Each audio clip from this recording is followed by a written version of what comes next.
أو تمرو عسي زفن ويم تلهت ويم شفرا يفكد يو أي يفكدن إلكم تطيغ بزحات أبوتات كاناتن مؤمنان سلازل لهم ملس سمعوا لمخانو يكر أو تمرو عزفن تونيتن أو كالمعتون شفرا دانسي أي يفكدن ምክንያቱ አውጾመሩዓ ክርስትና ልግበረሎ ክርስትናታት ስለዝግበር ዘለው አብ ክርስትና ዳንሲ ጭፈራ ዘፈን ይካየደሎ ስለዚህ ኸውንድዩ ኢልኩም በሐፂሩ አውጾመሩዓ ድግስ ምግባር ክብረ በዓላት ምኽባር ክርስትና ምጥማቅ ምልዋዕ ሊክልኩለ ምንታን ለድግስ ተባሂሉ ማለት ስለዚህ አውጾመሩዓ ይቅር አማንም ቀንም አውካል ማዕትም ዘፈን ከምዘየድሊ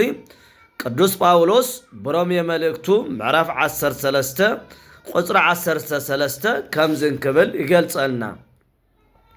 ታይብለና መስልኩም ከመናንሰሱ በመግባረ ጽድቅ ወአኮ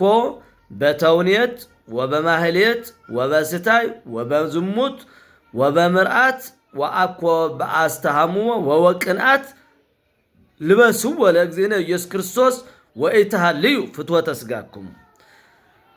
በጽድቅ ምግባር እንመላለስ እምበር ብዘፈን ብጭፈራ በተውኔት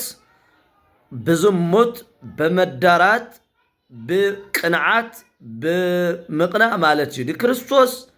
ልበሱ ወለክርስቶስ ምሰልዎ ናይ ሥጋኹም ሓሳብውን ኣይትምሰልዎ ኢሉ ቅዱስ ጳውሎስ ሮሜ መልእክት ምዕራፍ 13 ቁጥር 13 ስለዚህ ይቅርብ ጾመ አርብዓ በማንኛውም መዓልትም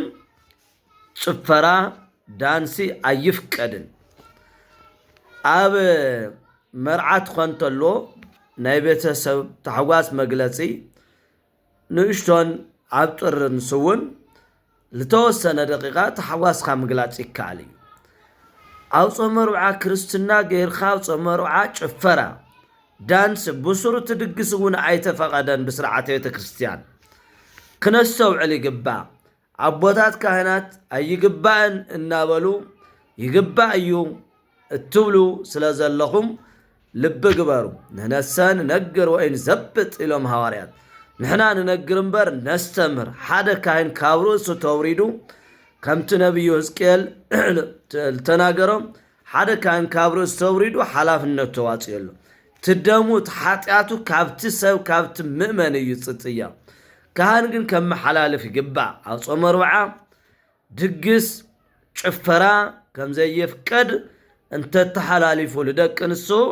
ተጠያቂ ይኮነን ተጠያቂ ተፈጸመ አካሉ እና ጭፈራ የድልን ዳንሰ የድልን ከልከሎ ቦታት ካህናት በገዛ አኽልና ሰሪሕና ክንጭፍሪና ሰሪሕና ክድንስና እንብል ለዋዕልና ገደደና ክነስተውዕል ይግባእ እዚ ህልከ የድል ክርስቲያን ኮይኑ ጫወታ ዘፈን ስኽራን ዝሙት መዳራት ናብ ዘለዎ ቤት ገዛ እንተኸይዱ ክርስቲያን ካብ ማንኛው አባልነት ካብ ክርስትና አባልነት ይሰረዝ ይበል እዚ መጽሐፈ ቀለምጦስ ዞሮም ቁጥር 16 ማለት ክርስቲያን ትኾን ማለት ናብ ስክራን ናብ ዝሙት ናብ መዳራት ትኾን ካብ ክርስቲያን አባልነት ይሰረዝ ይበል ስለዚህ መጽሐፍትና ነገርና ቅዱስ ጳውሎስ መጽሐፍ ቅዱስና ነገረና በሐጽር ጭፈራ ለእግዚአብሔር ምስጋና ዘይኾነስ ናይ ሰይጣን ምስጋና እዩ ዳንሲ ለእግዚአብሔር ምስጋና ዘይኾነስ ናይ ሰይጣን ምስጋና እዩ ስለዚህ አብ ጾመ አርብዓ ይቅር አብ ካል ማዕትውን በስርዓት ኣለዎ አግባብ ኣለዎ እዚያ ክነስተውዕል ይግባእ ስለዚህ አቦታትና ካህናት ሓላፍነቶም ይዋጸለው አብ ጾመ አርብዓ ይጨፍሩ አብ ጾመ አርብዓ ዳንሲ ይፍቀድን ክርስትና ለዋዕሉ በዓቅሙ ሓሙሽተ ቀዳስያን ሒዝካ ብልሽተን ገይርካ ምፍናዊ ትመጽሐፈ ይትግበሩ ይልብል ነገር ግን ክርስትና ናገበርና ክንድመርዓ ንገብርሞ ናጨፈርና ንሓድር እሱ መዓት ለምጽ ዘሎ ምእመናን ልብ ንግበር ማንኛው አብ ሃገር ልነብር ልብ ክገብር ይግባእ አብ ጾም ይቅር አብ ካል ማዕትውን በግባቡ ክኸውን ኣለዎና ስለዚ ኣብ ጾመሮ ዓይቅር ኣብ ካልማዓትን ከም ዘይፍቀድ ቅዱስ ጳውሎስ በሮሜዮ መልእክቱ 13 ቁጽሪ 13 ዘሎ ይነግረና የስተምረና ኩላትና ልብ ክንገብር ደሞ እግዚአብሔር አምላክ ይርዳና አሜን